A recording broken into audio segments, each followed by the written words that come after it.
شكرا يا ربي شكرا هديت قلبي شكرا نورت دربي شكرا. أما بعد فأعوذ بالله من الشيطان الرجيم. بسم الله الرحمن الرحيم. هو الذي أرسل رسوله بالهدى ودين الحق ليظهره على الدين كله وكفى بالله شهيدا. وقال الله تبارك وتعالى في مقام آخر: النبي أولى بالمؤمنين من أنفسهم وأزواجه أمهاتهم. صدق الله مولانا العظيم وبلغنا رسوله النبي الكريم وعلى ما قال ربنا من الشاهدين والشاكرين والحمد لله رب العالمين. اللهم صل على محمد وعلى آل محمد كما صليت على إبراهيم وعلى آل إبراهيم إنك حميد مجيد. اللهم بارك على محمد وعلى آل محمد كما باركت على إبراهيم وعلى آل إبراهيم إنك حميد مجيد.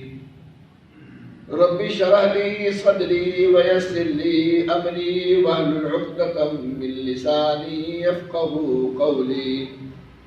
سبحانك لا علم لنا إلا ما علمتنا إنك أنت العليم الحكيم.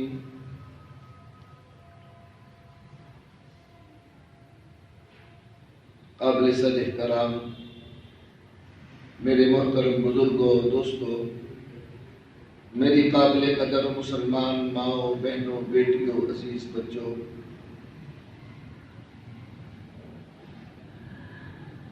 ماہ ربیع الاول کی مناسبت سے آقا نامدار سرکار دو عالم صلی اللہ علیہ وسلم کے سیرت کا تذکرہ شروع ہو رہا ہے.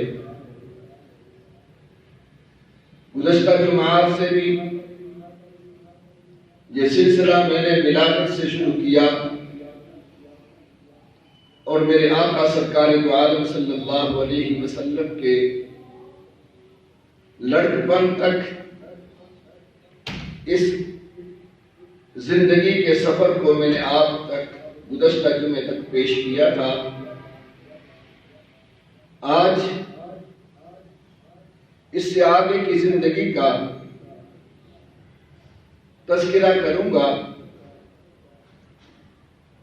یہی وجہ ہے کہ سیرت کے مضمون کو انسان تکمیل تک نہیں پہنچا سکتا. اتنی راہیں، اتنے موڑ، اتنی وسعت اس مضمون میں ہے کہ خود بیان کرنے والا، لکھنے والا، شاعر، ادیب، ہر ایک عاجز آ جاتا ہے. لیکن میرے نبی کی سیرت کی تکمیل کرنے کے اختیار اس کے پاس نہیں ہوتا. میرے آقا سرکار دو عالم وسلم کے لڑکپن کی زندگی کا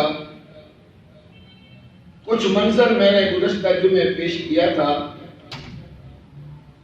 جب آپ صلی اللہ علیہ وسلم کی زندگی لڑکپن سے گزر کر جوانی کی دہلیز پر پہنچے، یہ عمر تھی تقریباً آپ کی 20 سال کی.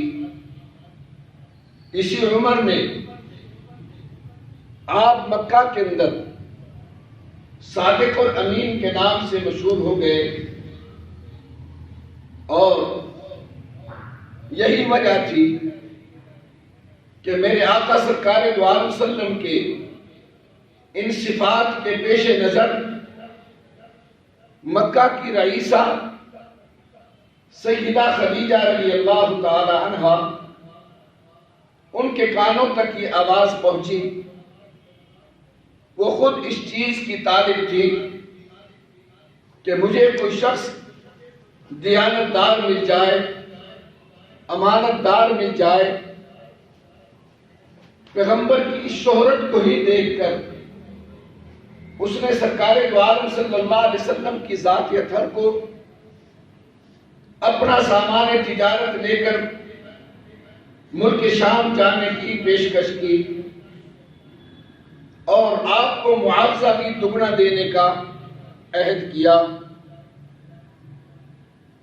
سرکار دو عالم صلی اللہ علیہ وسلم نے ان کی پیشکش کو قبول فرمایا اور آپ ملک شام کی طرف اپنے باپ کے اس تاجر باپ کی سنت کو زندہ کرتے ہوئے میرے پیغمبر نے تجارت کا عزم کیا. یہ بات میں نے گزشتہ جمعے عرض کی تھی کہ ملک شام کے اس سفر میں شام کے قوم کو میرے پیغمبر نے جو چیز پیش کی وہ دنیا کے اندر آج تک ایسی تجارت کوئی پیش نہیں کر سکا. دنیا حیران تھی کہ ایسا سچا تاجر، ایسا ایماندار اور دیانتدار تاجر ہماری نظر سے آج تک نہیں گزرا، جس کی بنا پر لوگوں نے اس دیانتداری کی بنا پر میرے پیغمبر کے اس مال کو اس انداز میں قبول فرمایا کہ آپ کو اتنا منافع آیا جو آج تک خدیجہ کو اتنے مال تجارت میں کبھی منافع نہیں آیا. میرے بھائی، جب آپ صلی اللہ علیہ وسلم اس تجارت کے سفر سے واپس آئے تو آپ کا حضرت خدیجہ رضی اللہ تعالیٰ عنہا کا وہ غلام جو آپ نے آپ کی خدمت کے لیے بھیجا تھا، جس کا نام میسرہ تھا، اس میسرہ نے آ کر سرکار دو عالم صلی اللہ علیہ وسلم کے کردار کو، آپ کے اخلاق کو، آپ کی دیانتداری کو، آپ کی ایمانداری کو حضرت خدیجہ رضی اللہ تعالیٰ عنہا کے سامنے پیش کیا.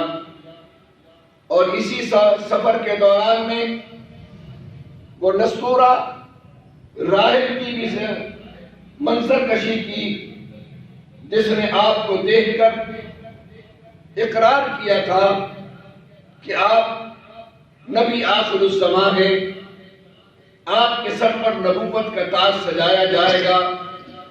توریت اور انجیل اور زبور کی مشاہدات کے پیش نظر آپ صلی اللہ علیہ وسلم کے ان نشانیوں کو دیکھ کر نستورہ راہب نے بھی جو کچھ کہا تھا ہو بہو میسرہ نے آ کر پیغمبر کے ان صفات کے ساتھ حضرت خدیجہ رضی اللہ تعالی عنہا کو بتا دیا. یہ تو وہ اطلاع تھی جو آپ کو غلام کے ذریعے سے ملی، لیکن حسن اتفاق سے دیکھیے جس وقت یہ قافلہ مکہ کے قریب آ رہا تھا، حضرت خدیجہ رضی اللہ تعالی عنہا اپنی سہیلیوں کے ساتھ اپنے بالا خانے میں چھت کے اوپر پھر رہی تھی کہ اس نے دیکھا کہ شام کی طرف سے ایک قافلہ آ رہا ہے. یہ وہی قافلہ تھا جس قافلے میں میرے پیغمبر تشریف لا رہے تھے.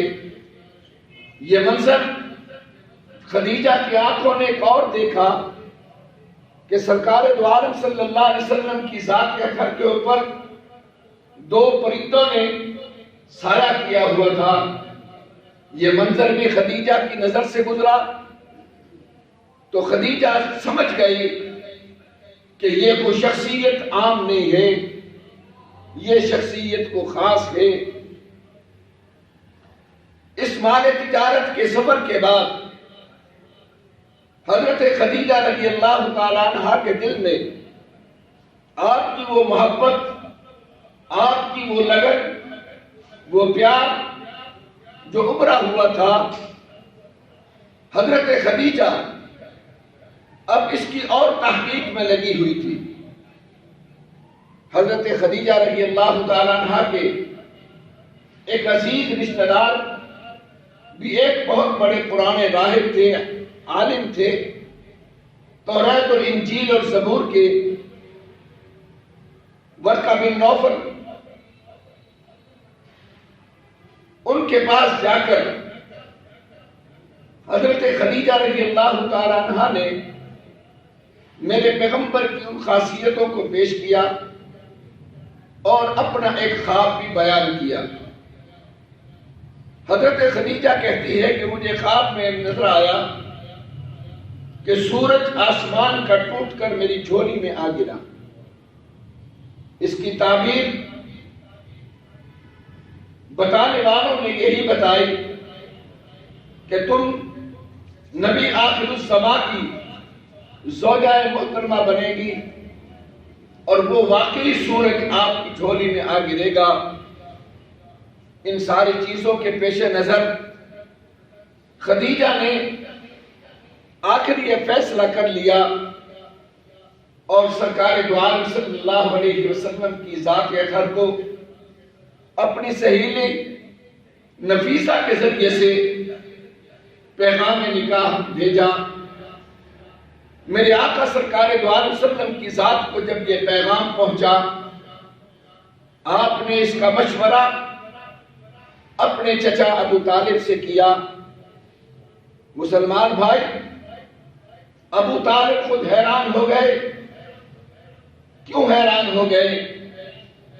دیکھیے، میں نے گزشتہ جمعے بھی یہ بات کہی تھی کہ دنیا کی تاریخ میں یہ الفاظ ہے کہ دادا کے بعد کفالت میرے چچا نے، پیغمبر کے چچا نے کی ہے، لیکن میرا عقیدہ یہی ہے اگرچہ کفالت میں پیغمبر تھے لیکن حقیقت میں تو پیغمبر کے ذریعے سے کفالت ابو طالب کی ہو رہی تھی۔ ابو طالب کو جب یہ اطلاع پہنچی کہ خدیجہ کا پیغام نکاح پہنچا ہے، مسلمان بھائی آپ حیران ہو جائیں گے، ابو طالب حیران ہو گئے کہ مکے کے بڑے بڑے سرداروں نے، مکہ کے بڑے بڑے رئیسوں نے حضرت خدیجہ رضی اللہ تعالیٰ عنہ کو پیغام نکاح بھیجا تھا، لیکن آپ سب کے پیغامات کو ٹھکرا رہی تھی، اور یہاں پر معاملہ الٹ ہو گیا۔ یہاں پر خدیجہ نے پیغام نکاح بھیجا ہے، ابو طالب خوش ہو گئے اور انہوں نے اس پیغام نکاح کو قبول کر لیا۔ قبول کرنے کے بعد اب میرے پیغمبر کی شادی کی تیاری ہو رہی ہے۔ یہ عمر میرے پیغمبر کی 25 سال کی عمر ہے۔ ذرا غور کیجئے، آج ہم عاشق رسول تو کہلاتے ہیں، لیکن کبھی پیغمبر کی سنتوں کو زندہ کرنے کا آج تک نہیں سوچ پیدا ہوئی۔ آج ہماری سوچ یہ ہوتی ہے کہ ہمارا نکاح اس لڑکی سے ہو جو کنواری ہو اور عمر میں ہم سے چھوٹی ہو، یہ سوچ ہے۔ لیکن میرے پیغمبر کی سنت کیا ہے؟ میرے پیغمبر نے دنیا کے سامنے جو نمونہ پیش کیا ہے، ایک تو خدیجہ وہ عورت ہے جو کنواری نہیں، بلکہ اس سے پہلے حضرت خدیجہ کی 2 شادیاں ہو چکی تھی اور دونوں آپ کی پہلی اولاد بھی تھی، اور عمر کے اندر میرے پیغمبر سے 15 سال بڑی تھی۔ حضرت خدیجہ کی عمر 40 سال ہے اور میرے پیغمبر کی عمر اس وقت 25 سال ہے، آپ نے دنیا کو بتا دیا کہ نوجوانی میں پیغمبر نے جس زوجہ کو قبول کیا ہے وہ بیوہ بھی تھی اور بڑی عمر کی بھی تھی، لیکن یاد رکھیے میری اور آپ کی سوچیں کچھ اور ہوتی ہیں، لیکن اللہ کا نظام کچھ اور ہوتا ہے۔ لوگ کہتے ہیں کہ چھوٹی عمر کی بیوی ہو اولاد کی سوچ ہوتی ہے، بڑی عمر کی عورتوں سے اولاد ملنے کی مشکل ہوتی ہے، لیکن خدا کی عظمتوں کے قربان جائیے، خدیجہ 40 سال کی عمر ہے اور 40 سال عمر وہ ہے جو بڑھاپے کی دہلیز میں انسان قدم رکھ لیتا ہے، لیکن میرے آقا سرکار دو عالم صلی اللہ علیہ وسلم کی ساری اولاد ایک بیٹے کے علاوہ ساری کی ساری اولاد حضرت خدیجہ سے اللہ نے دی ہے۔ 4 بیٹیاں اور 2 یا 3 بیٹے مختلف روایات میں ہیں۔ ایک بیٹا حضرت ابراہیم وہ ماریہ قبطیہ سے ہے، باقی ساری کی ساری اولاد حضرت خدیجہ سے ہے۔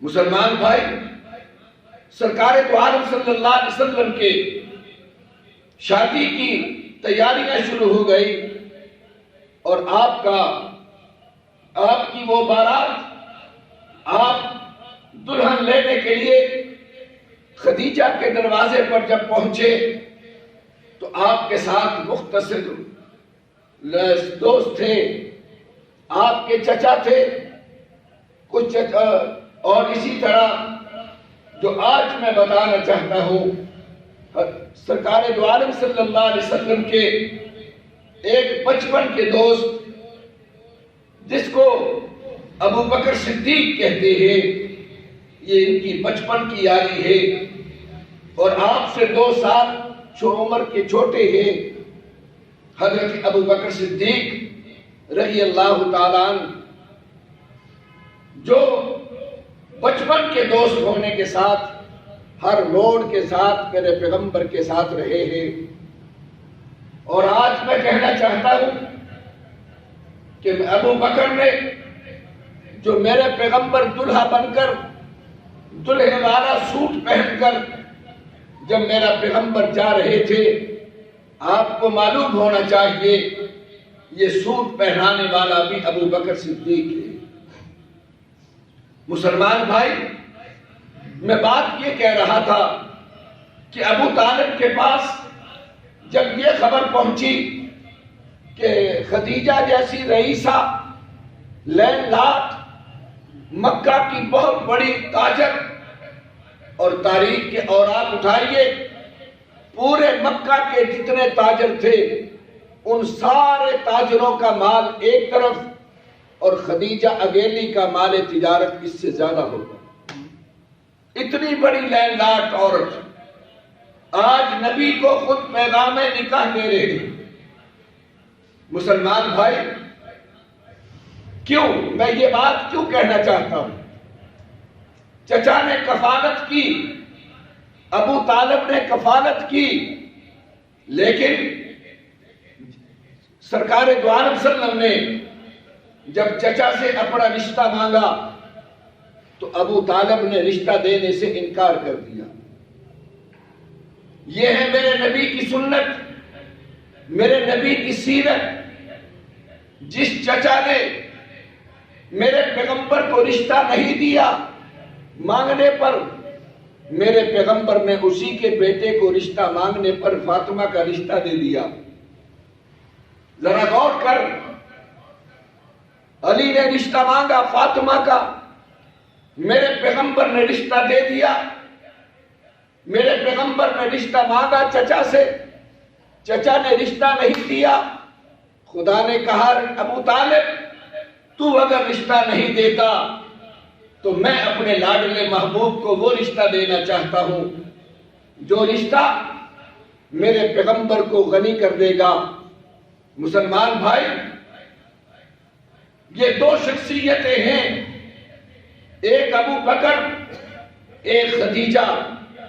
قرآن کہتا ہے وَوَجَدَكَ عَائِلًا فَأَغْنَى، میرے محبوب تو کمزور تھا، تو ناکما تھا، تو مالی طور پر کمزور تھا، عائلًا فَأَغْنَى، ہم نے تجھے غنی کر دیا۔ غنی کیسے ہوئے؟ میرے آقا خود ارشاد فرماتے ہیں، فرمایا کہ مجھے ابو بکر اور خدیجہ کے مال نے جو سہارا دیا ہے وہ آج تک کسی نے نہیں دیا۔ ذرا غور کیجئے، سرکار دو علیہ وسلم دلہا بن کر جب خدیجہ کے گھر گئے، آپ کا نکاح ابو طالب نے پڑھایا۔ یہ بات بھی آج کہتا چلوں، کچھ لوگ آج اعتراض کرتے ہیں کہ اس ابو طالب کو مسلمان تو مانتے نہیں اور اس کا پڑھایا ہوا نکاح قبول کرتے ہو، یہ کیا ہوا؟ میں ان کو بتانا چاہتا ہوں، تاریخ کے اوراق میں آج بھی وہ خطبے کے الفاظ محفوظ ہیں جو ابو طالب نے پڑھے، وہ سارے کے سارے الفاظ آج تاریخ کے اوراق کے اندر موجود اور محفوظ ہے۔ آپ اٹھا کے پڑھ لیجئے، ایک جملہ بھی اس کے اندر شرکیہ نہیں ہے، ایک جملہ بھی ان کے اندر کفریہ نہیں ہے، وہ تمام کا تمام خطبہ توحید پر ہے، کیونکہ وہ بے شک بت پرست تھے، لیکن حقیقت میں وہ شادی اور غمیوں کے اندر وہ پھر بھی کچھ نہ کچھ دین ابراہیمی پہ چلتے تھے۔ دین ابراہیمی کے مطابق میرے پیغمبر کا نکاح ہوا، اور آج یہ بات بھی کہتا چلوں کہ ابو بکر میرے نبی کے شادی کے گواہ ہے۔ یہ ابو بکر کو اعزاز حاصل ہے، جو خدیجہ کے نکاح کے گواہ بھی ابو بکر ہے، اور فاطمہ اور علی کے نکاح کے گواہ بھی ابو بکر و عمر ہے۔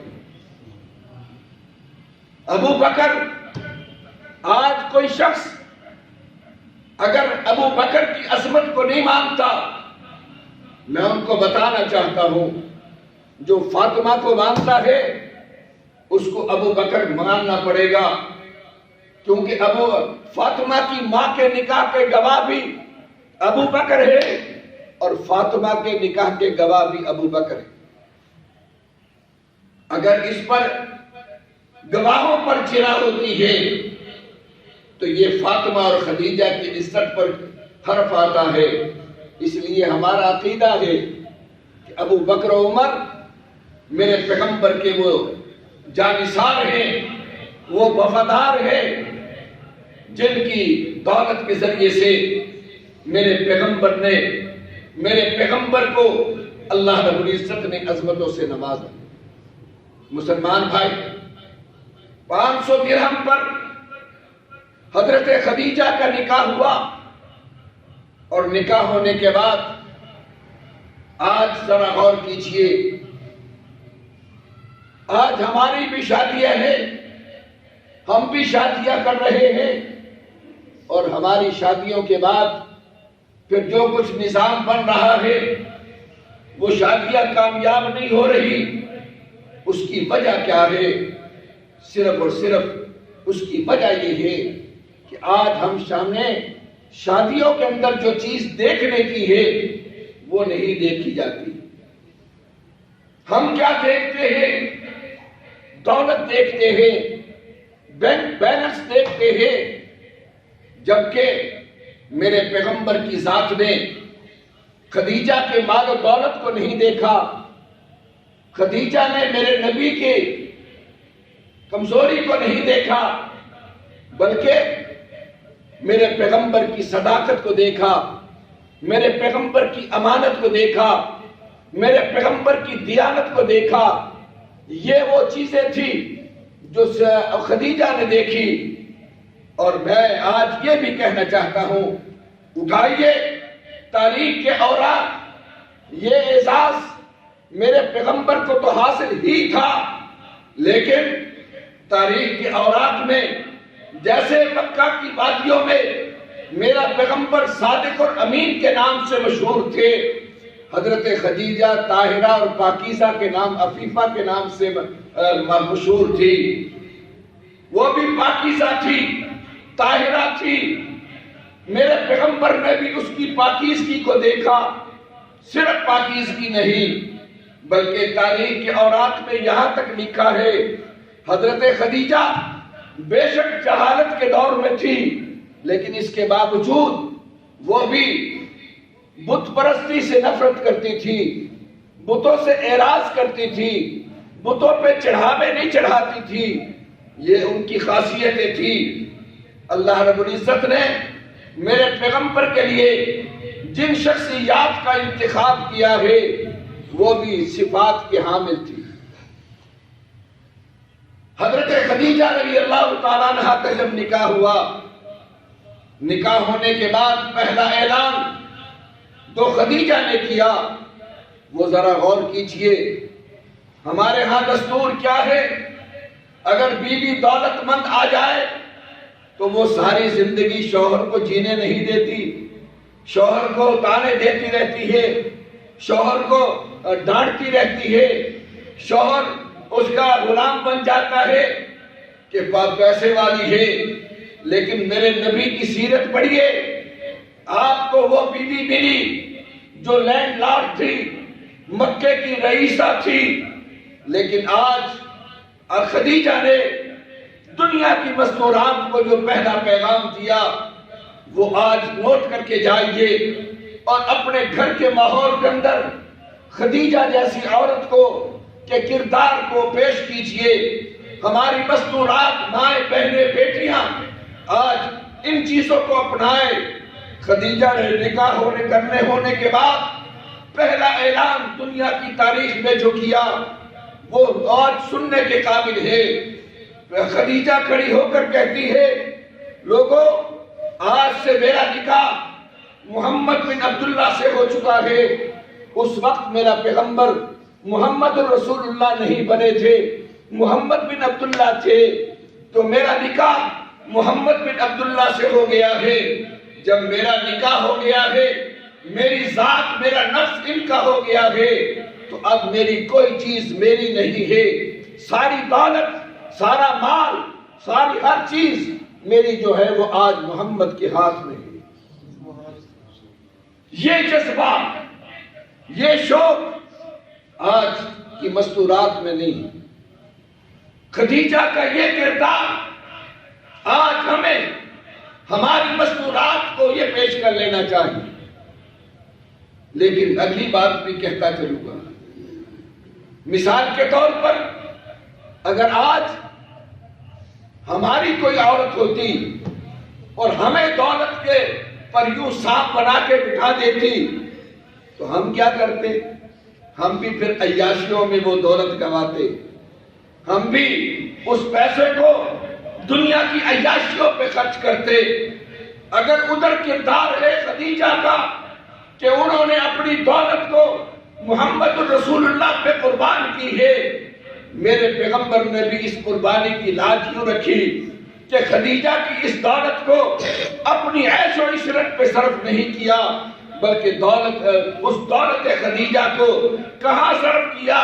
تاریخ کے اوراق اٹھاؤ، آپ نے بھی وہ دولت غریبوں میں تقسیم کی، آپ ناداروں پہ تقسیم کی، آپ نے غلاموں پہ تقسیم کی، مزدوروں پہ خرچ کی، جہاں ضرورت تھی وہاں پر آپ نے اس دولت کو صرف کیا، بلکہ اسلام کی اشاعت کے اندر وہ ساری دولت صرف ہوئی۔ رب نے کہا وَوَجَدَكَ عَائِلًا فَأَغْنَىٰ، محبوب تو کمزور تھا، ہم نے تجھے خدیجہ دے کر، خدیجہ کا مال دے کر تجھے غنی کر دیا۔ یہ مشن، یہ پروگرام میرے رب کا تھا۔ مسلمان بھائی، میں نے نکاح سے پہلے حضرت خدیجہ نے مختلف انداز کے اندر میرے نبی کے بارے میں معلومات لی، نبی کو سمجھنا چاہا، لیکن شادی کے بعد تو پھر ایک دوسرے کو دیکھنے کا اور زیادہ جذبہ ہو جاتا ہے، حوصلہ ہو جاتا ہے۔ حضرت خدیجہ رضی اللہ تعالیٰ عنہا نے شادی کے بعد میرے پیغمبر کو جس انداز میں پایا، جن صفات کے ساتھ پایا، خدیجہ کو اس بات پر فخر ہو گیا کہ میرا انتخاب غلط نہیں تھا، میرا انتخاب لاجواب تھا، میرا انتخاب بے نظیر تھا، کہ میں نے جو انتخاب کیا ہے وہ انتخاب عظیم انتخاب تھا۔ سرکار دو عالم صلی اللہ علیہ وسلم کا نکاح ہوا، آپ کی زندگی گزرنا شروع ہو گئی۔ اسی دوران میں مکہ کے اندر دو واقعات پیش آئے۔ ایک واقعہ یہ پیش آیا کہ ایک مظلوم نے داد رسی کے لیے، اس وقت بھی یہی نظام تھا، جو مالدار تھے ان کا قانون کچھ نہیں بگاڑتا تھا، اور جو غریب تھے ان کو قانون سہارا نہیں دیتا تھا۔ قانون ہمیشہ دولت مند کا، بڑے لوگوں کا کی لونڈی رہی ہے۔ یہی نظام جہالت کے دور میں تھا۔ مکہ میں جو سردار تھے، ایک سردار نے ایک غریب کا مال خریدا، مال بھی لے لیا اور رقم بھی نہیں دی گئی۔ اس غریب نے جگہ جگہ پر فریادیں کی، جس سردار کے پاس جاتے اس کا نام سن کر، عاص بن وائل کا نام سن کر خاموش ہو جاتے، کیونکہ وہ رئیس تھا۔ اس ایک غریب نے پہاڑی پر کھڑے ہو کر دنیا کو پکارا، کہا میں ایک فریاد رس ہوں، غریب اور نادار ہوں، مجھ پر ظلم ہو رہا ہے، اس لیے میری داد رسی کیجئے۔ میرے آقا سرکار دو عالم وسلم کے ایک چچا ہے زبیر، وہ کھڑے ہوئے، انہوں نے کھڑے ہو کر کہا ہم اس کی فریاد رسی کریں گے۔ میں عرض کر رہا تھا کہ اس کی میرے نبی کے معجزات میں سے یہ چیز ہے کہ سب سے پہلے ایک غریب کی فریاد کو سنا گیا، اور ایک معاہدہ طے ہوا کہ اگر کوئی لیندار آدمی، کوئی سردار آدمی، کوئی مالدار آدمی کسی غریب کے ساتھ زیادتی کرے، یہ معاہدہ طے ہوا کہ اس کا ساتھ سارے کے سارے دیں گے، اس امیر کا ساتھ نہیں دیا جائے گا، مظلوم کی داد رسی کی جائے گی۔ اور اس معاہدے کے اندر بھی میرے نبی نے دستخط فرمائے، دنیا کو بتا دیا وہ نبیوں میں رحمت لقب پانے والا، مرادیں غریبوں کی بر لانے والا، مصیبت میں غیروں کے کام آنے والا، وہ اپنے پرائے کا غم کھانے والا۔ میرے پیغمبر نے آج اس معاہدے کو مظلوموں کی داد رسی کرنے کے لیے اس معاہدے پہ دستخط کر کے آج امت کو سبق دیا ہے کہ ہمیشہ مظلوم کا ساتھ دیا کرے۔ لیکن میرے پیغمبر نے ایک موڑ پہ یوں بھی ارشاد فرمایا کہ تم مظلوم کا ساتھ بھی دو اور ظالم کا ساتھ بھی دو۔ صحابہ نے پوچھا یا رسول اللہ صلی اللہ علیہ وسلم، مظلوم کا ساتھ دینے کا ان کی داد رسی کی جائے اور ظالم کا ساتھ دینے کے بجائے کا مطلب سمجھ نہیں آیا۔ میرے پیغمبر نے فرمایا مظلوم کی داد رسی کرو اور ظالم کا ہاتھ ظلم سے روکو، یہ اس کا ساتھ دینا ہے۔ ہاں، صرف یہی سوچ نہیں ہے کہ ہم مظلوم کا ساتھ دو گے۔ قرآن نے دو چیزیں پیش کی ہے، امر بالمعروف نہی عن المنکر، نیکی کو پھیلانا یہ بھی دین ہے، اور برائی کو روکنا یہ بھی دین ہے۔ نہی عن المنکر، بلکہ اگر میرا اور آپ کا کلمہ سب سے پہلے جس چیز کا پیغام دے رہا ہے وہ ہے لا الہ الا اللہ، یہ نہیں انل منکر ہے، برائی کے خلاف ہے، برائی کے خلاف آواز اٹھانا لا الہ الا اللہ نہیں انل منکر ہے، اور محمد رسول اللہ کے امر بالمعروف ہے۔ ہم نے دو چیزیں لینی ہے، لیکن امر بالمعروف کرنا آسان ہے، نہیں انل منکر کرنا ذرا مشکل ہے۔ امر بالمعروف نیکی کا پیغام دینے میں مخالفت نہیں ہوتی، لیکن نہیں انل منکر میں جب برائی کا راستہ روکو گے، جب برائی کے خلاف آواز اٹھاؤ گے، پھر فطرتاً مشکلات آیا کرتی ہے، پریشانیاں آیا کرتی ہے۔ اس لیے لوگ امر بالمعروف تو کر لیتے ہیں، لیکن نہیں انل منکر کی طرف نہیں جاتے۔ میرے پیغمبر نے ارشاد فرمایا کہ نیکی کو بھی پھیلاؤ اور برائی کا راستہ بھی روکو، بلکہ میں نے یہ بات کئی مرتبہ کہی ہے کہ آج کا سائنس نے ترقی کر کے ہر چیز کے ناپنے کا ایک آلے ایجاد کیے ہیں۔ آج دودھ ناپنے کا آلہ ہے، آج وزن ناپنے کا آلہ ہے، آپ کے موسم کو ناپنے کا آلہ ہے، آپ کی گرمی اور سردی کو ناپنے کے آلے ہے۔ یہ سائنس ترقی کر چکی ہے۔ تو میں آج آپ سے یہ بھی کہنا چاہتا ہوں، جہاں اسلام نے تمہاری سائنس نے ہر ایک کو ناپنے کے آلے بتائے ہیں، وہاں پر ہمیں بھی میرے پیغمبر نے اپنے اندر کا ایمان ناپنے کا آلہ بھی بتایا ہے۔ وہ ایمان ناپنے کا آلہ وہ میرے نبی کا فرمان ہے، من رآ منکم منکرا فلیغیرہ بیدی۔ یہ ایمان ناپنے کا آلہ ہے کہ جب تم میں سے کوئی شخص برائی دیکھے، اس کو اپنے ہاتھ کی قوت سے روکے۔ یہ ایمان کا اعلیٰ مقام ہے، یہ ایمان کا اوپر کا مقام ہے، یہ ایمان کی بلندی کا مقام ہے۔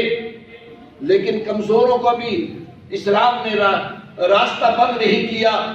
فرمایا وَإِن لَّمْ يَسْتَطِعْ، اگر کوئی ہمت نہیں رکھتا، ہاتھ سے جرأت نہیں کر سکتا، فرمایا فَبِلِسَانِهِ، پھر زبان سے روکے۔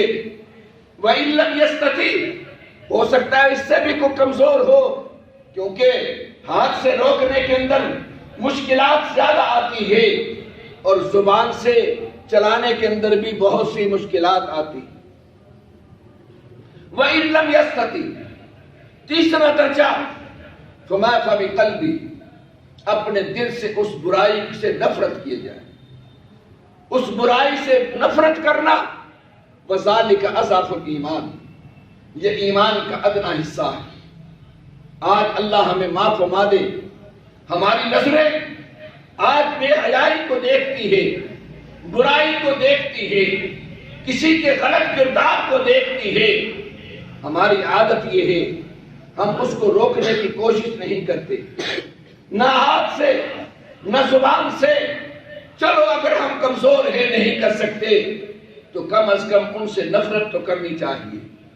مسلمان بھائی، میرے پیغمبر نے بھی نفرت کا مظاہرہ کیا، اچھائی کا ساتھ دیا ہے۔ شادی ہونے کے بعد ایک دن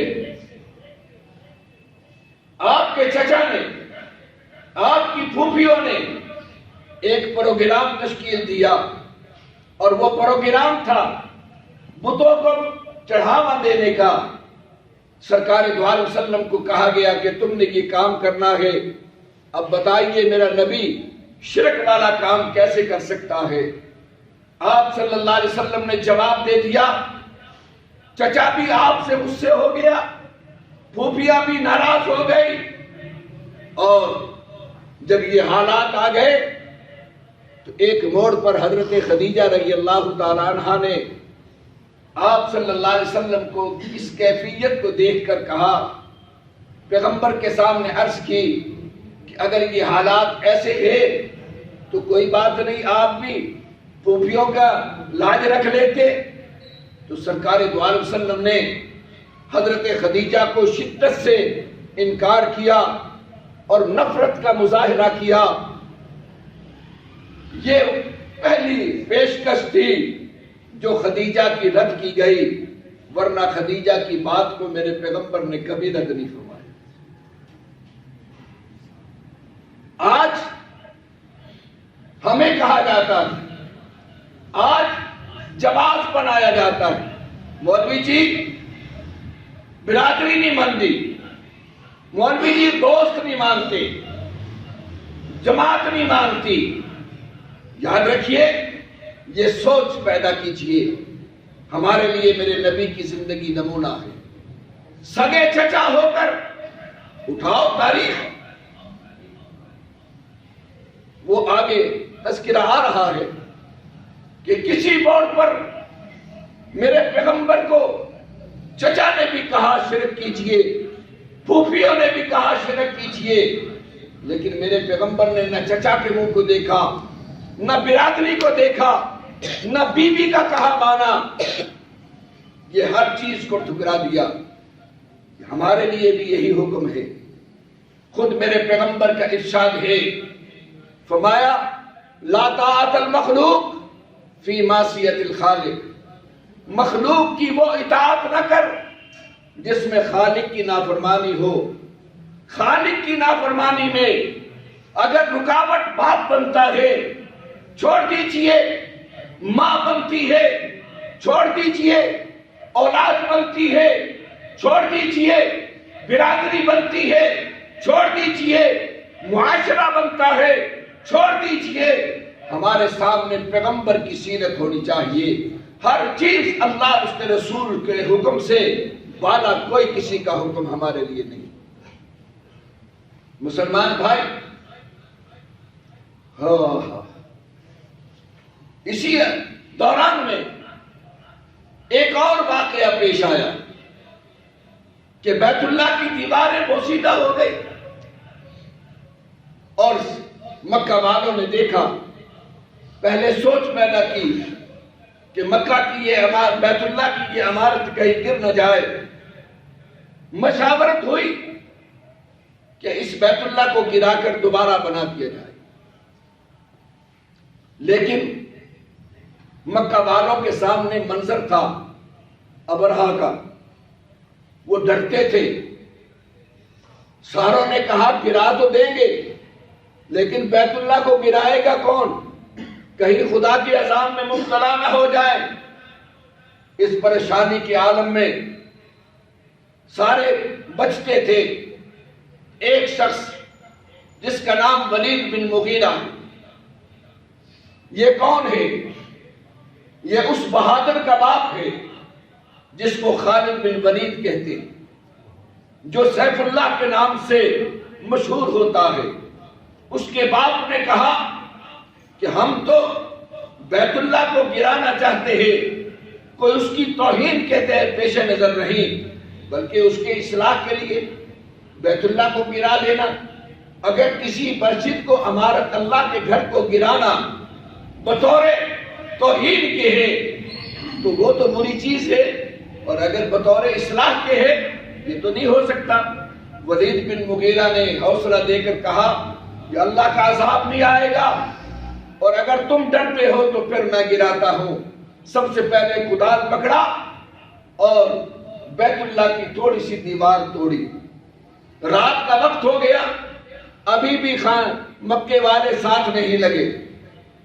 اب سارے انتظار میں تھے کہ رات دیکھتے ہیں کہیں ولید پر اللہ کا عذاب تو نہیں آ جاتا۔ جب صبح تک ولید پھر آیا اور دیکھا کہ ولید پر رات خدا کا عذاب نہیں آیا، پھر مکہ والوں نے مل کر بیت اللہ کو گرانا شروع کیا۔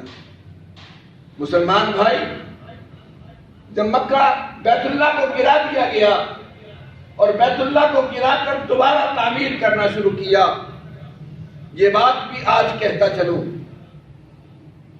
کہ سب سے پہلے بیت اللہ جو بنایا گیا وہ حضرت آدم علیہ السلام نے بنایا۔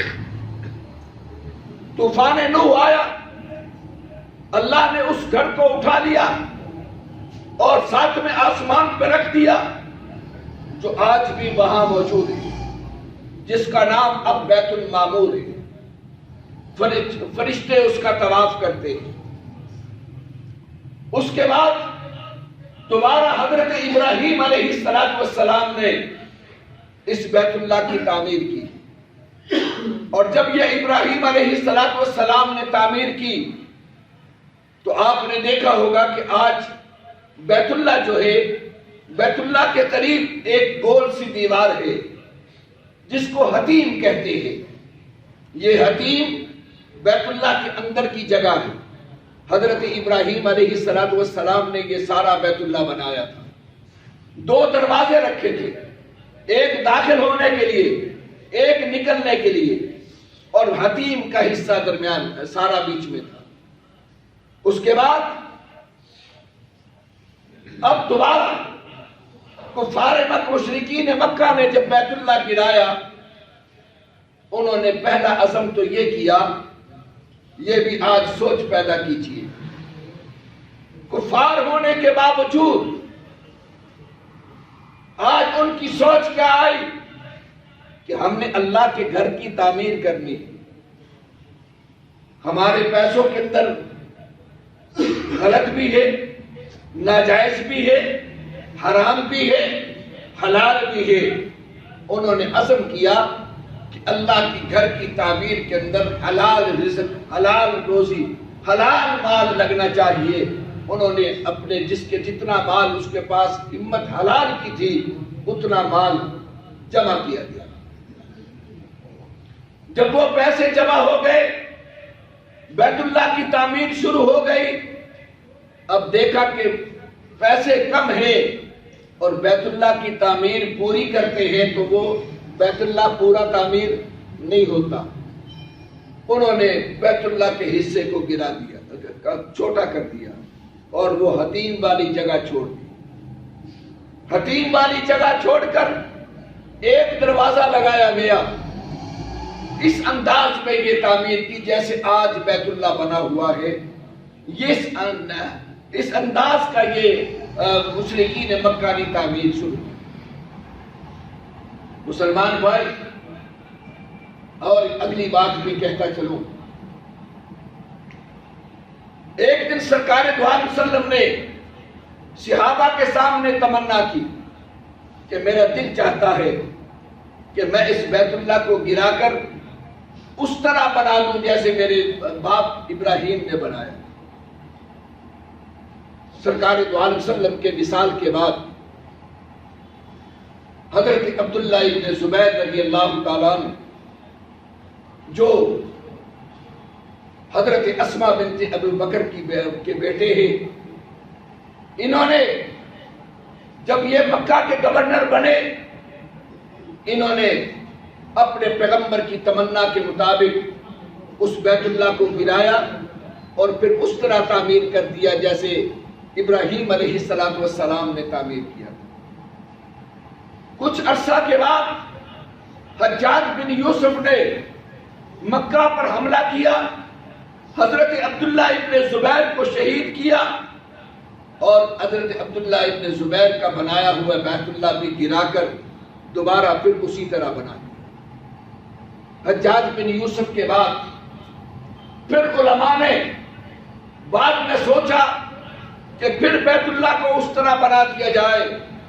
علماء نے اس پر پابندی لگا دی، کہا یہ بیت اللہ کو کھیل نہ بنایا جائے، بس جیسا ہے وہ بنایا جائے۔ اس علماء کے فیصلے کے مطابق آج تک بیت اللہ اس انداز میں ہے، اس نہج پر ہے جس طرح مشرکین مکہ نے تعمیر کیا تھا۔ لیکن مسلمان بھائی، میرا پیغمبر، میرے رب کی ذات وہ ذات ہے جس کا کوئی فیصلہ حکمت سے خالی نہیں۔ آج بیت اللہ اس نہج پہ کیوں بنا ہوا ہے جس نہج پر مشرکین مکہ نے بنایا؟ اس نہج پہ کیوں نہیں بنا جو کہ خلیل اللہ نے بنایا تھا؟ اس میں میرے رب کی حکمت تھی۔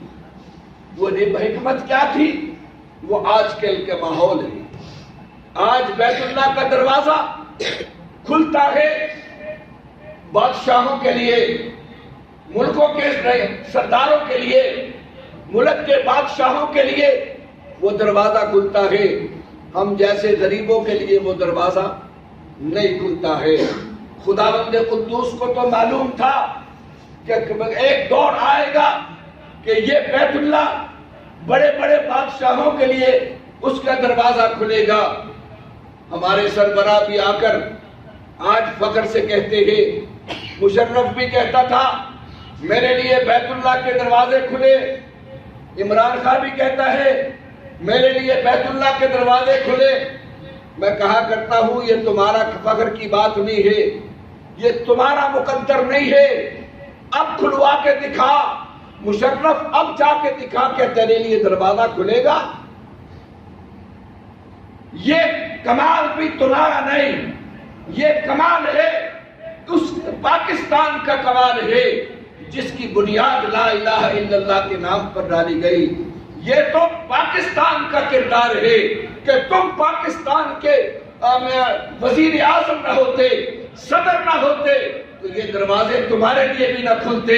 آج کھول کے دکھاؤ، اس منصب سے اتر کر بیت اللہ کے دروازے کھلوا کے دکھاؤ، پھر تمہیں پتہ چلے گا کہ تمہاری اوقات کیا ہے۔ لیکن میرے رب کا نظام تھا، پروردگار عالم تو سمجھتے تھے کہ بادشاہوں کے لیے دروازے کھلیں گے، میرے عام بندوں کے لیے تو بیت اللہ کا دروازہ نہیں کھلے گا۔ خدا نے اس حکمت کے پیش نظر آپ رب ذوالجلال نے وہ حتیم کا حصہ چھڑوا دیا تاکہ غریب جائے تو حتیم کے اندر نماز پڑھ کر بیت اللہ کے اندر کے نماز پڑھنے کا اعزاز حاصل کر سکتا ہے۔ ہمارے لیے کوئی دروازہ ہی نہیں ہے، ان کے لیے تو دروازے کھولنے پڑتے ہیں۔ خدا کی حکمتیں دیکھ، آج غریبوں کے لیے دروازہ کھولنے کی ضرورت ہی نہیں، جب چاہو وہاں چلے جاؤ اور حتیم کے اندر جا کر 2 رکعت نماز پڑھو، یوں سمجھیے کہ تم نے بیت اللہ کے اندر نماز پڑھی۔ مسلمان بھائی،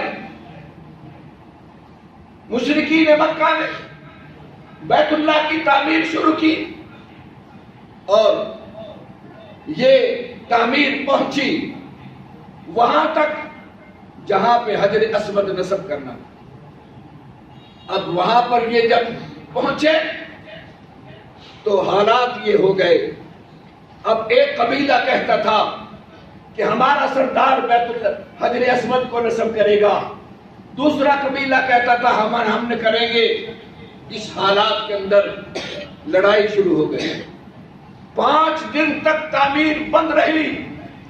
5 دن کے بعد اخیر پھر ایک بڑے نے ایک فیصلہ کیا، کہا اس لڑائی کو ختم کرو، بیت اللہ کی تعمیر رکی ہوئی ہے۔ کہا کیا فیصلہ؟ کہا آج میں ایک فیصلہ کرتا ہوں، وعدہ کرو مانو گے؟ کہا سب نے کہا مانیں گے۔ انہوں نے کہا ٹھیک ہے، پھر میرا فیصلہ یہ ہے کہ صبح سب سے پہلے جو شخص بیت اللہ میں داخل ہو جائے گا اسی کو ہم اپنا ثالث مان دیں گے، وہ جو فیصلہ کر لے گا ہمیں منظور ہوا۔ یہ فیصلہ سب کو منظور ہوا۔ اب سارے سردار رات کو اس نیت سے گئے، جا کر ہم سوتے ہیں، صبح اٹھ کر آئیں گے، میں پہلے آ جاؤں گا۔ لیکن خداوند قدوس کے نظام کو کون سمجھتا تھا؟ خدا جب سلانے پہ آتا ہے تو جن کو سلانا چاہتا ہے ان کو سلا دیتا ہے۔ اللہ نے سب کو سلا دیا، کسی کی آنکھ ہی نہ کھلی۔ سب سے پہلے بیت اللہ جب پہنچا تو محمد بن عبداللہ تھے۔ دنیا کے لوگوں نے جب دیکھا، سب کی نظر جب میرے پیغمبر پر پڑی تو بے اختیار یہ الفاظ نکلے، ھذا الامین، یہ امین ہے، یہ محمد ہے، ہمیں اس کی امانت پر، اس کی دیانت پر ہمیں فخر ہے، یہ جو فیصلہ کر لے گا ہم اس کو قبول کریں گے۔ لیکن مسلمان بھائیوں، فیصلہ تو میرے نبی کا قبول ہونا تھا، لیکن میں قربان جاؤں اپنے آقا کی ذات کے، میرے نبی نے بھی جو فیصلہ کیا وہ دنیا کی تاریخ میں بے مثال فیصلہ تھا۔ دنیا دنگ رہ گئی کہ وہ مسئلہ جو ایسا الجھا ہوا تھا میرے نبی نے اس انداز میں حل کیا کہ دنیا پیغمبر کی عقل پر حیران اور شرمندہ رہ گئی۔ سرکار دو عالم وسلم نے فرمایا ایک چادر لاؤ، چادر لائی گئی، وہاں بچھائی گئی، آپ نے اپنے دست اطہر سے اس حجر اسود کو اوپر رکھا اور سارے مکہ کے قبیلوں کے سرداروں کو بلا کر کہا سارے اس چادر کو اٹھاؤ۔ ساروں نے چادر اٹھائی اور حجر اسود کو وہاں لے جایا گیا۔ وہاں جب پہنچا اب نصب کرنے کی بات تھی، میرے پیغمبر نے فرمایا تم سب مجھے اپنا وکیل بنا دو، تم سب مجھے اپنا وکیل بنا دو۔ سب نے میرے پیغمبر کو وکیل بنا دیا، کیونکہ وکیل وہ ہوتا ہے جو عمل وکیل کا ہوتا ہے وہی معقل کا ہوتا ہے۔ پیغمبر نے فرمایا میں تم سب کا وکیل بن کر، پیغمبر نے اپنے دست اطہر سے حجر اسود کو وہاں لگا دیا۔ سارے خوش ہو گئے، سارے حیران ہو گئے کہ ایسا مسئلہ حل کیا جو کہ آج تک کسی سے حل نہیں ہوا۔ ہر ایک کو اعزاز بھی مل گیا، ہر ایک کو عزت بھی مل گئی۔ مسلمان بھائی، یہ حجر اسود کا نصب کرنا، مسلمان بھائی ٹھیک ہے فیصلہ تو جو ہونا تھا، لیکن بیت اللہ کے اندر حجر اسود کو نصب خدا نے کروا کر دنیا کو بتا دیا کہ اصل یہ حجر اسود کو نصب کرنے کا حق اسی کو تھا جس نے اس بیت اللہ کو آباد کرنا تھا، میرے پیغمبر نے ہی آباد کرنا تھا۔ تو آج حجر اسود کو بھی یہی اعزاز بھی انہی کو حاصل ہو سکتا ہے۔ مسلمان بھائی، میرے پیغمبر کے اس زمانے میں اب شادی ہو گئی، شادی ہونے کے بعد میرے پیغمبر اب جو عمر گزر رہی تھی آپ اس عمر تک پہنچ رہے تھے۔ کون سی عمر؟ جس میں آپ پر تاج نبوت سجایا جانا تھا، آپ پر ختم نبوت کا تاج سجایا جانا تھا، اور وہ عمر تھی 40 سال کی عمر۔ جو ہی 40 سال کی عمر کے قریب میرے نبی پہنچنا شروع ہوئے، آپ خلوت کی طرف جانے لگے، تنہائی پسند کرنے لگے۔ آپ روزانہ، اور اس کے لیے آپ نے جو غار چنی وہ غار ہیرا تھی، غار ہیرا۔ مسلمان بھائی، میں نے ابتدا کے اندر ایک بات کہی تھی، آج پھر دہرانا چاہتا ہوں۔ میرے نبی کے نبوت کے زمانے کے دو دور ہیں، ایک دور مکی دور ہے اور ایک دور مدنی دور ہے۔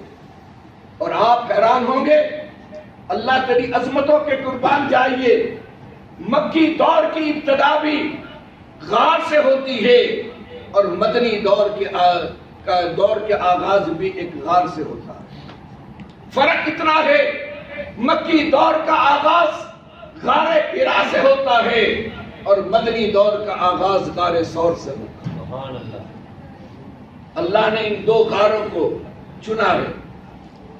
مسلمان بھائی، آج یہ غاریں قیامت تک ان کا نام رہے گا، نسبت ان غاروں کی میرے پیغمبر کے ساتھ۔ کون پوچھتا تھا دنیا میں کتنی غاریں ہیں؟ کسی کا نام پتا ہے؟ کسی کی کوئی زیارت کے لیے جاتا ہے؟ اللہ اکبر۔ لگن والے، میں جب غار ثور پر اللہ نے مجھے جانے کا موقع دیا، ایک بوڑھا آدمی، یقین جانیے لاٹھی سے چلتا تھا، اور وہ چلا جا رہا ہے، غار ثور پہ چڑھتا جا رہا۔ وہاں پہنچا، میں نے پوچھا بابا جی آپ یہاں آ گئے، اتنی ہمت کی آپ نے؟ بڑا عجیب جملہ کہا، انہوں نے کہا میرے لیے شاید یہی بخشش کا سامان ہو جائے، میں نبی کے اس غار تک پہنچا، میرے یہی قدم میرے لیے اللہ کے ہاں بخشش کا سامان بن جائے۔ یہ جذبہ تھا۔ غار ثور کے اندر کون سا کمال تھا کہ یہ بوڑھا لاٹھی میں ٹیکتا ہوا، ہمتیں کرتا ہوا آج غار ثور کی زیارت کے لیے جا رہا ہے؟ کیوں جا رہا ہے؟ غار ثور میں کون سا کمال ہے؟ پہاڑ کی ایک غار ہے اور وہاں پر نہ کوئی سبزہ ہے نہ کوئی شادابی ہے، وہاں کیوں جا رہے ہیں لوگ؟ میرے پیغمبر کی نسبت کی وجہ سے۔ مسلمان بھائی، نسبت محمد کی وجہ سے اگر ان غاروں کو احساس مل سکتا ہے تو آج نسبت محمد کی وجہ سے ہمیں آج وہ اعزاز کیوں نہیں مل سکتا؟ ہم نے آج اپنی نسبتیں چھوڑ دی، اپنے نبی سے تعلق چھوڑ دیا۔ آج جتنی ہماری نسبت میرے نبی سے مستحکم ہوتی چلی جائے گی اتنا میرا اور آپ کا مقام بلند ہوتا چلا جائے گا۔ مسلمان بھائیوں، میرے پیغمبر تشریف لے گئے، غار حرا میں جا کر بیٹھ گئے، عبادت میں مصروف رہتے تھے۔ اب سوال یہ پیدا ہوتا ہے کہ میرا نبی تو ابھی نبی نہیں بنے تھے، وہ عبادت کون سی تھی؟ وہ عبادت آج تک اس کے بارے میں احادیث میں کوئی روایت مشہور نہیں، کوئی پروف نہیں ہے کہ میرا نبی وہاں جا کے کیا کرتا۔ لیکن علماء نے کہا کہ وہاں جا کر میرا پیغمبر کیا کرتے تھے؟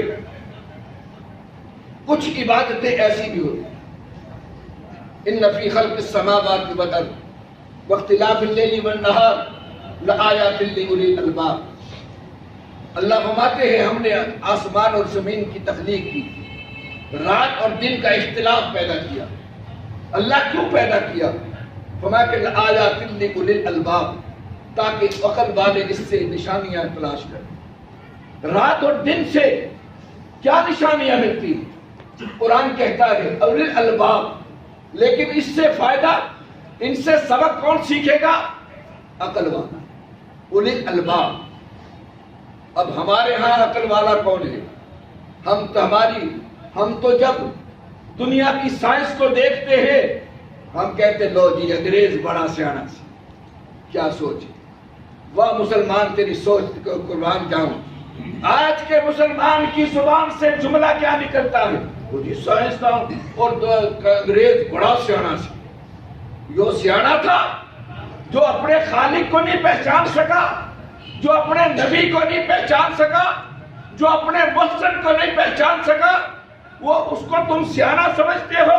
اس سے بڑا بے وقوفی دنیا میں کوئی نہیں ہے۔ عقل مندی اس کا نام نہیں ہے۔ ہواؤں میں اڑ جاؤ، جہاز بنا لو، چاند پہ پہنچ جاؤ، یہ عقل مندی نہیں ہے۔ عقل مندی پوچھنی ہے قرآن سے پوچھ۔ قرآن کہتا ہے اولی الالباب، یہ عقل والوں کے لیے نشانیاں ہے۔ اللہ وہ عقل والے ہیں کون؟ یہ تو بتا دے۔ ہما الذین یذکرون اللہ قیاما وقعودا۔ مسلمان بھائی، قرآن کہتا ہے عقل والا کون ہے؟ وہ ہے جو اللہ کو اٹھتے بیٹھتے یاد کرتا ہے۔ الذین یذکرون اللہ قیاما وقعودا، بیٹھا ہے تو رب کو یاد کر رہا ہے، کھڑا ہے تو رب کو یاد کر رہا ہے۔ ارے جو رب کے سے غافل ہے، کیوں؟ میں نے ابتدا میں کہا کہ انگریز سیانا نہیں، جس نے اپنے خالق کو نہیں پہچانا، اپنے مصور کو نہیں پہچانا، اپنے محسن کو نہیں پہچانا، تم اس کو سیانا کہتے ہو؟ سیانا وہ ہے جس نے اپنے رب کی پہچان پیدا کی ہے۔ الذین یذکرون اللہ قیاما وقعودا، جو بیٹھ کر بھی اور کھڑے ہو کر ہر حالت میں اپنے رب کو یاد کرتا ہے۔ اور فرمایا وَيَتَفَكَّرُونَ فِي خَلْقِ السَّمَاوَاتِ وَالْأَرْضِ، دوسری نشانی کہ وہ آسمان اور زمین کی تخلیق کو دیکھ کر وہ غور و فکر کرتا ہے۔ اللہ تو نے آسمان کیوں پیدا کیا؟ تو نے زمین کیوں پیدا کی؟ تو نے پھول کیوں پیدا کیے؟ تو نے چونٹی کو کیوں پیدا کیا؟ تو نے کیوں یہ پیدا کیا؟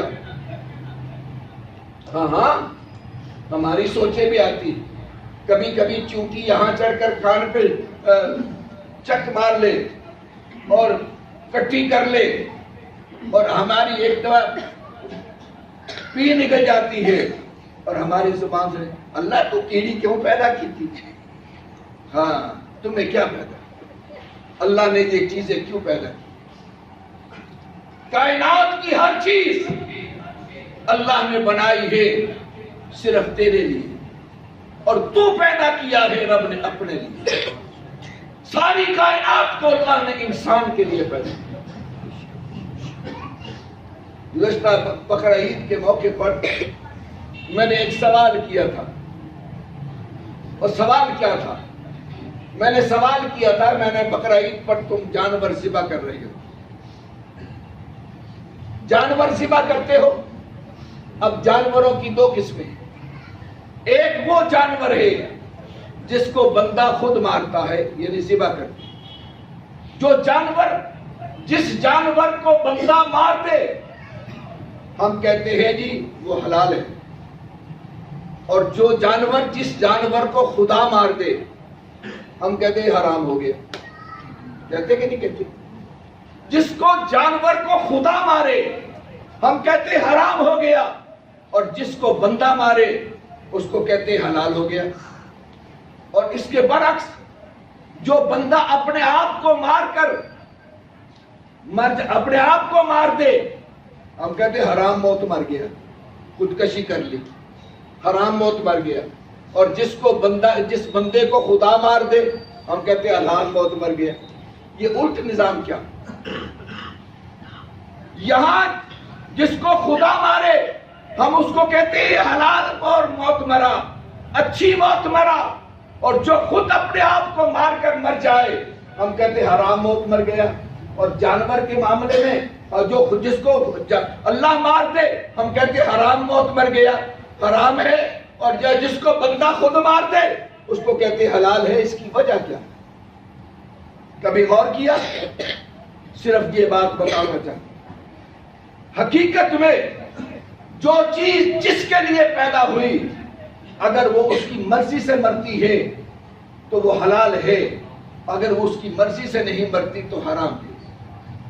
جانور پیدا رب نے اپنے لیے نہیں پیدا کیے، جانور انسان کے لیے پیدا کیے گئے۔ جو جانور بندے کی مرضی کے مطابق جان دے گا وہ حلال ہوگا، اور جو بندے کی مرضی کے مطابق نہیں جان دے گا وہ حرام ہوگا۔ اور بندے کو خدا نے اپنے لیے پیدا کیا ہے، اس لیے فرمایا جو بندہ خدا کی مرضی سے مرے گا وہ حلال ہوگا، اور جو خدا کی مرضی سے نہیں مرے گا وہ حرام ہوگا۔ معلوم ہوا کہ کائنات کی ہر چیز اللہ نے کس کے لیے پیدا کی ہے؟ کائنات کی ہر چیز بندے کے لیے پیدا کی ہے، پیدا کیا۔ بندہ اس ہوتا ہی وہ ہے جو بندگی کرے، جو خدا کے حکم کے مطابق زندگی گزارے، جو بندگی کرے۔ اگر بندہ بننا چاہتے ہو تو اپنی زندگی میں بندگی شروع کرو۔ اگر بندگی نہیں کرو گے پھر اپنے آپ کو بندہ نہ کہلاؤ۔ پھر قرآن کے مطابق قرآن کہتا ہے اولئک کالانعام بل ہم اضل، یہ بندے نہیں، یہ جانور ہے، اور جانور سے بھی بدتر ہے۔ کن کو کہا؟ کافروں کو کہا جو بندگی سے محروم ہے، جو بندگی کرنے کے قابل نہیں ہے، ان کو خدا بندہ نہیں کہتا، ان کو جانوروں سے بدتر کہتا ہے۔ اس لیے اگر بندے بننا چاہتے ہو تو اپنے اندر خدا سے محبت کیجئے، بندگی کیجئے، پیار کیجئے، اور پیار والے اللہ اکبر۔ میں نے جو نقشہ پیش کیا ہے میرے پیغمبر کی زوجہ محترمہ حضرت خدیجہ رضی اللہ تعالیٰ عنہ، پیار سیکھنا ہے خدیجہ سے سیکھیے۔ میرے نبی سے پیار کیا، محبت کی، اور محبت کرنے کے بعد دنیا کی رئیس ترین عورت، دنیا کی مالدار عورت، اس نے پیار کرنے کا انداز امت کو سکھایا۔ کیا کہا کہ آج میں نے محمد سے پیار کیا ہے، میں اس کی ہو گئی، آج میں اس کی نہیں ہو گئی، میری ہر چیز اس کی ہو گئی۔ یہ خدیجہ نے تصور دیا، اعلان کیا نکاح کے بعد، آج کے بعد میری دولت میری نہیں، میری جائیداد میری نہیں، میری تجارت میری نہیں، سب کچھ میرے نبی کا ہے۔ اس کا نام محبت ہے۔ مسلمان بھائی، ہاں میرے نبی نے بھی کہا ہے لا یؤمن احدکم تمہارا ایمان کامل نہیں ہو سکتا تم میں سے کسی کا بھی. لا یؤمن احدکم حتی اکون احب الیہ من والدہ وولدہ والناس اجمعین. اس وقت تک جب تک کہ تم محبت ایسی نہ کرو اپنے ماں باپ سے بھی زیادہ، اپنی اولاد سے بھی زیادہ، اور دنیا کے ہر رشتوں سے زیادہ، جب تک تم سے مجھ سے محبت نہیں کرو گے اس وقت تک تمہارا ایمان کامل نہیں. آج مسلمان بھائی، اللہ ہمیں معاف کر دے، ہماری حالت یہ ہے، ہماری کمزوریاں یہ ہے کہ ہم محبت کے دعوے ضرور کرتے ہیں لیکن قربانیاں دینے کا وقت آ جائے تو ہم بچتے ہیں. اس لیے محبت سیکھنی ہے. میرا پیغمبر غار حرا میں پہنچا اللہ کے تفکر کرنے کے لیے، خدا کو سمجھنے کے لیے، کائنات کے نظام کو سمجھنے کے لیے. وہاں بیٹھے اور جب اس انداز میں انسان کیا کرتا ہے، غار حرا میں میرے پیغمبر نے جا کے کیا کیا اور خدا نے اس کا صلہ کیا دیا، یہ انشاءاللہ زندگی نے ساتھ دیا.